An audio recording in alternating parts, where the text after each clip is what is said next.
Hi YouTube, this is Julian Bradley. Got another jazz tutorial. Today I thought I'd talk about montunos. Montunos you find in Latin jazz, they're basically this.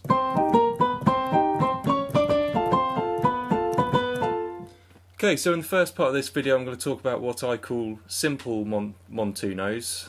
Basically a quick fix if you're not too bothered about the theory. I'll just show you some shapes that you can use in your jazz playing. The second part of the video I'm going to talk about what I call complicated montunos, and I'm going to show you the actual theory, how you write your own and how they work for any chord sequence and how you can put it to any chord sequence that you want. Okay, so to start with simple montunos, I'll show you basically you're arpeggiating the chord symbol in different ways. So if we start with a C major, so we've got a C major 6 chord.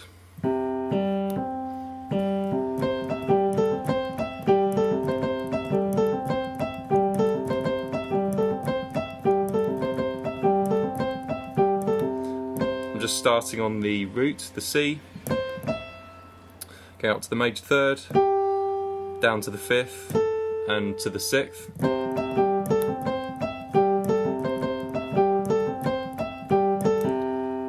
Now notice the left hand, the bass part is quite an unusual rhythm, and it did take me quite a few minutes to learn this when I first started playing. So at the end of the video I'll actually just loop the bass line and you can just get used to the rhythm. But this is basically it. 1, 2, 3, 4.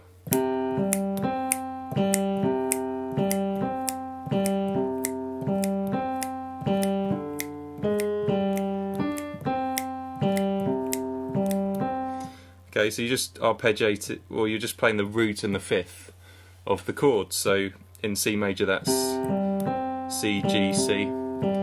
Sometimes bass players go up to the 9th as well.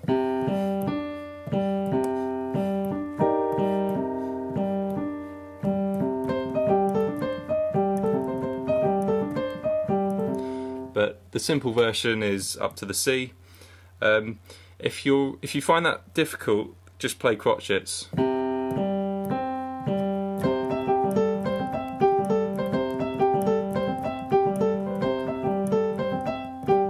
Okay, but if you can, I suggest you play the authentic rhythm.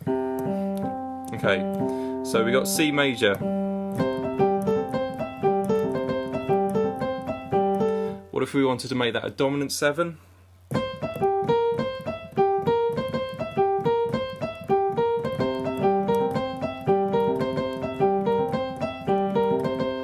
Just change the A natural for B flat. If we wanted to make it a minor 7, you could do that. Just make the E natural an E flat. But also, what I actually prefer on a minor chord is to play the major 6th and the minor 3rd.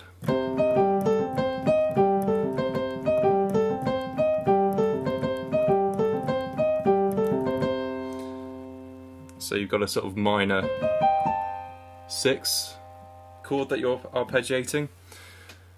Now, the next step that you do is you know, what makes it interesting is when the chord changes, you sort of do these acrobatics and you jump around to the different chords. So say we've got a chord progression of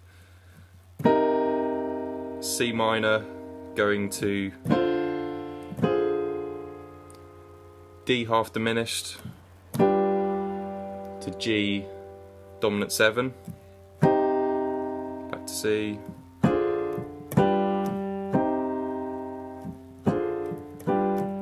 how would we arpeggiate that in a montuno? We'd do this.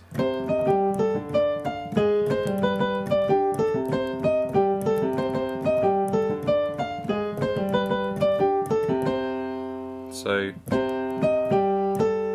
C on the C minor chord, we're arpeggiating the C minor 6 chord. Then on the 2 half diminished, the D half diminished, doing the same pattern but just put up a tone. And then for the G, we're actually just doing the closest note, which is a B.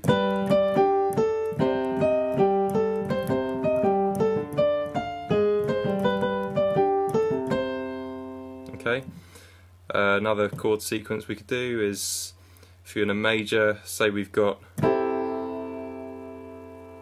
C major, going to D minor, back to C major.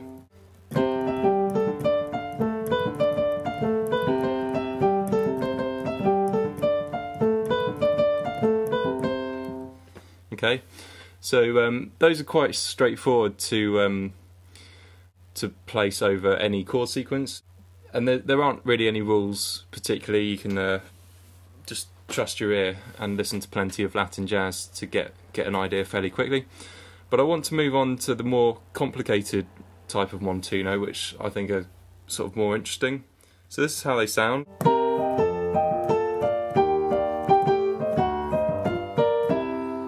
Okay, I'll show you how they work.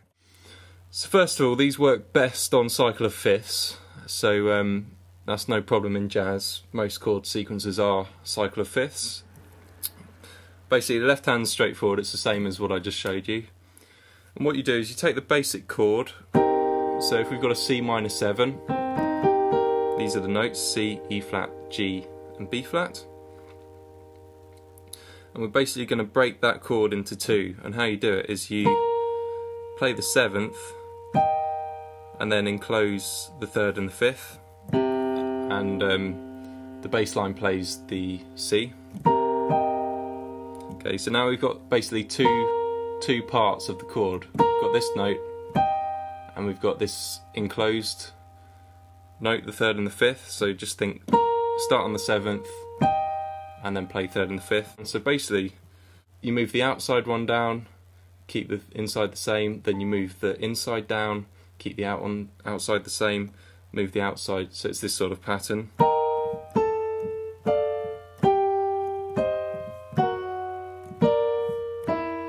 That sort of pattern.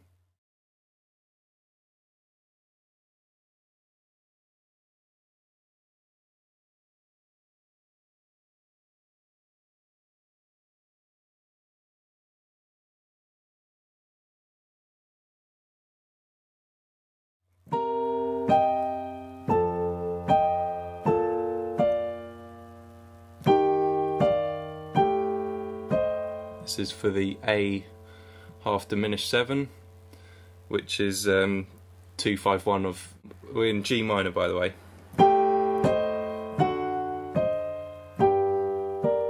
Okay, so that end was a 2-5-1 in G minor. Got A half diminished.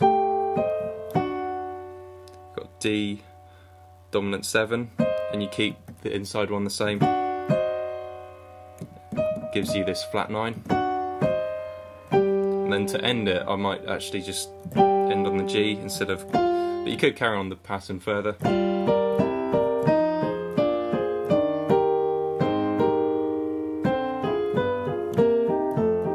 You can go on forever, just cycle of fifths, and often, I mean, I've done an entire, cycle of fifths, but often you just get, the 2-5-1.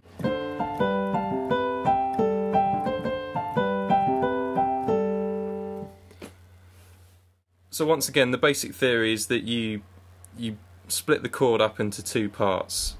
Now, the actual rule is you can build them off the 7th, which I recommend, but you can also build them off the 3rd, but I don't think the 3rd sounds as strong. And of course, if you build them off the 7th, you find that the next chord, you have actually built it off the 3rd. Off the 7th, I'm talking about this enclosed octave, which you don't have to play as an octave. You can just play like that. But notice this is how they work. So you start on the 7th of the chord. So B flat is the 7th of C minor, and then it moves down to the 3rd of F dominant 7. Then that same A becomes the 7th, the major 7th of B flat major. Then you play the major 3rd of E flat major, it's G. And then that G becomes the the 7th of A half diminished.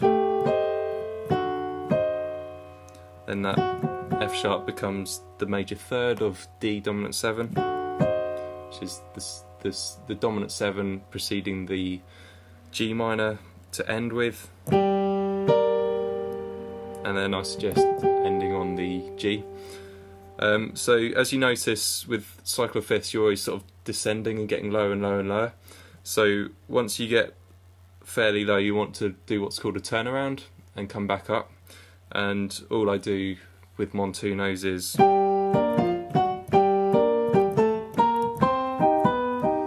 something like that. Okay. Now I've shown you how to play it with the left hand playing the bass, so you'd only do that if you're playing solo Latin piano, but ideally you'd be playing in a sort of quartet or a ensemble, and in that case you'd have a bass player playing the bass line. And what you'd want to do, because Latin bands are quite loud, you really need to be heard on the piano. So what tends to happen is piano players double it up to 4 octaves.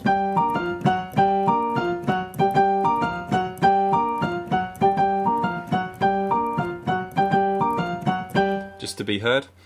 If you don't want to play all 4 octaves, you can just do 3. So have the left hand play.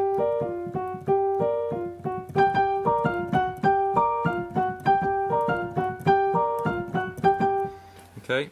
Another variation I've heard is when piano players play in thirds, so they play their montunos a third apart. So say we've got a C minor, chord symbol. What could you do? You could do that in the right hand, which I've shown you.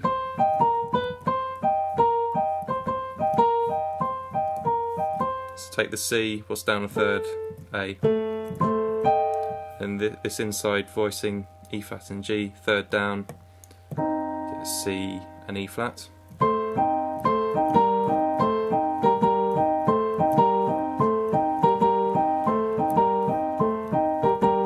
So that's a slightly different sound. You could also do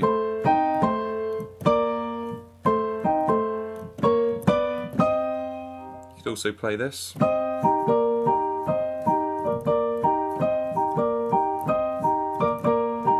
Or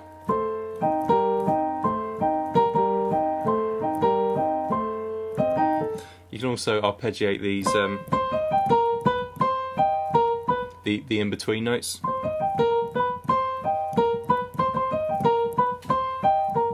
So you do like a combination of just playing it straight and arpeggiating it when you want more energy. They're quite good to put in solos as well. I do that quite a lot. Any Latin jazz you hear, often the piano player, they'll do a bit of a solo, and then in the middle of the solo they'll go mental on the montunos.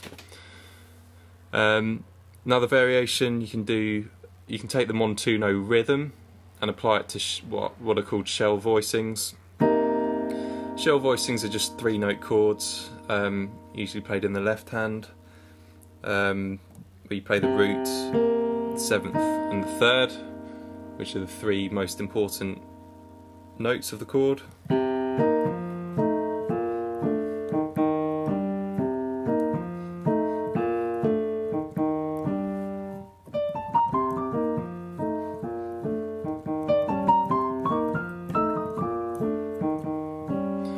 Like that. And one final variation, so I've shown you on these complicated montunos, this inside note I've said play the 3rd and the 5th, but another variation, sometimes piano players play just the 3rd and the 4th. So what you do only works on the minor chords. That wouldn't work, but on a major, but on the minor,